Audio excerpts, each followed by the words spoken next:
Okay, in the last video we have learned how to create double linked list. Now in this video we will look at how to insert a new node to the double linked list. As we had in single linked list, here again we have three cases. So we can insert a node at the beginning of double linked list, we can insert a node at a specified location in the double linked list, and we can insert a node at the end of double linked list. So these are the three different cases we need to deal with. So let's get started by adding a node at the beginning of double linked list. Now in this case we are going to add a node after the head reference. So now after addition, node 1 will be the second node, so new node will be the first node in our double linked list. Now to do so, the first thing that we are going to do, we are going to create empty node. So when we are creating empty node, the physical location of empty node, let's say in our case, is 002. Now the second step is we are going to assign a value to this new node over here. Now let's say in our case we are assigning 10 to this new node over here. Now then we are going to update the next reference of this new node to point to first node over here, because the first node is going to become the second node, so we are inserting this node at the beginning of double linked list, so we need to update the next reference of this new node to point to node 1 over here.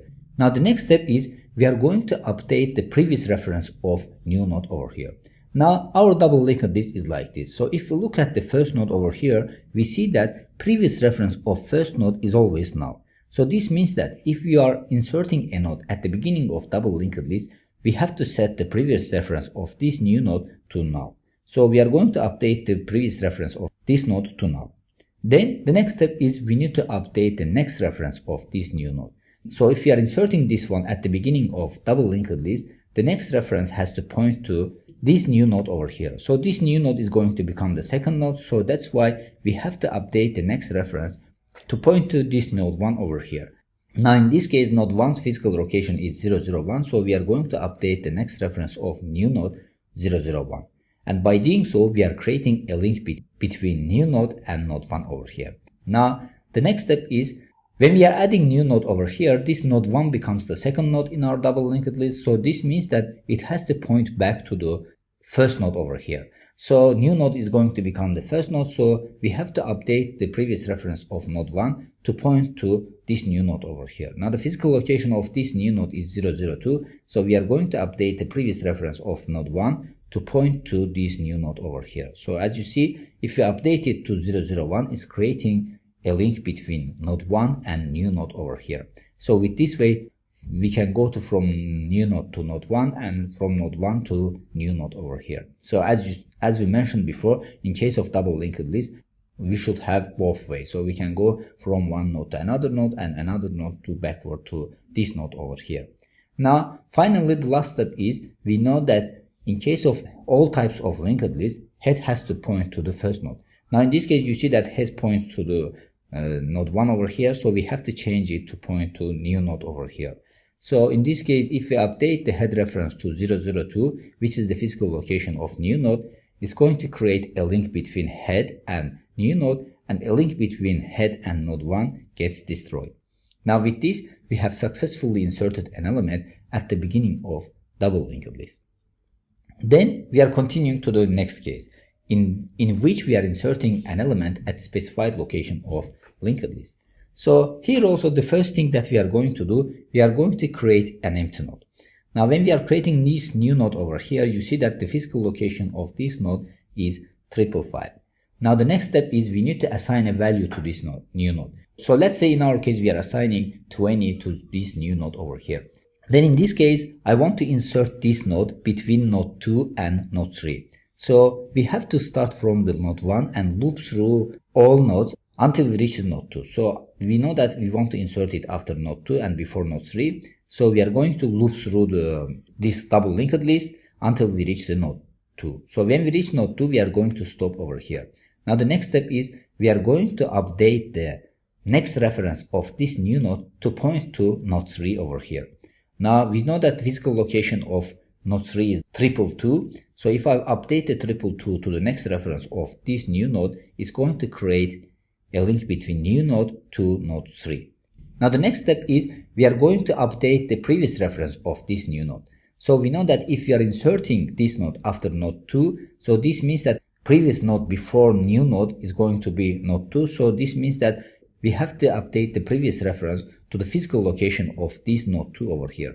Now we know that physical location of node 2 is 111, so we are going to update the previous reference of new node to 111. So this will create backlink from new node to node 2 over here. Now the next step is we are going to create a link between node 2 and new node. So we know that new node's physical location is 555, so we are going to update the node 2's next reference to 555, and this will create a link between node 2 and new node over here. Now when we are doing so, a link between node 2 to node 3 gets destroyed. Yeah, you see that the link is disappeared over here.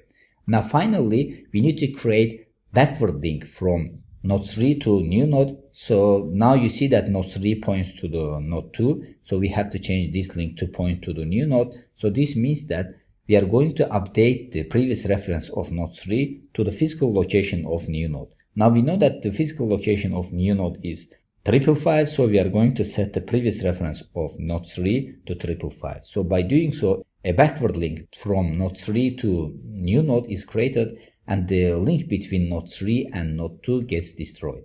Now with this, we have successfully inserted a node at the specified location of double linked list. So basically what we are doing over here is we are finding the specified location, then we are updating the next reference of current node and the previous references of the next node, and similarly updating the previous and next references of new node over here. So by completing these operations, we have successfully inserted an element at the specified location of double linked list. Now the last case is we want to insert an element at the end of double linked list. Now here also the first thing that we are going to do, we are going to create an empty node. Now after creating an empty node, we are going to assign a value to it. So let's say in this case we have assigned 20, and the physical location of this newly created node is 444. Now the next step is we know that in case of double linked list, the next reference of last node is null. So we know that as you see in this double linked list, the last node's next reference points to null. So that's why if we are inserting a new node at the end of double linked list, the first thing that we should do, we need to set the next reference to null. So I'm going to update it to null. Then we are going to create backward link between new node and this last node over here, because this last node is not going to be a last node anymore, because this new node will be the last node. So this means that this new node has to point to the node 4 over here. So we know that node 4's physical location is 333. So this means that if I update 333 to the new node's next previous reference, it's going to create a link between new node and node 4 over here. Then similarly, we have to update the next reference of node 4 to point to this new node over here. So we know that this new node's physical location is 444, so we are going to set next reference of node 4 444. So with this, a link between node 4 and new node is created. Now finally, we know that in any type of linked list, tail has to point to last node. Now you see that it's not pointing to last node. Before node 4 was last point, it was pointing to it. So now if we insert a new node at the end of double linked list, we have to update the tail reference to point to this new node over here. Now as we said before, physical location of this new node is 444, so we are going to update the tail to 444, and this will create a link between tail and this new node over here. Now at the same time, when we are updating tail to 444, a link between tail and node 4 gets destroyed. Now with this, we have successfully inserted an element at the end of double linked list. Now here also, the steps are very simple. All we have to do, we have to update the new node's next reference to null and previous reference to point to the last node in the double linked list, and double linked list last node has to point to this node, and then we have to change tail reference to point to this newly created node over here. Now with these steps, we are able to insert a new node at the end of double linked list. Now in this lecture, I have explained you 3 different cases of the insertion of a node in the double linked list. So we have learned how can we insert a node at the beginning of double linked list, at the specified location in the double linked list, and at the end of double linked list. Now based on these 3 different cases, let's see how the algorithm of insertion looks like in the next lecture. So see you in the next lecture.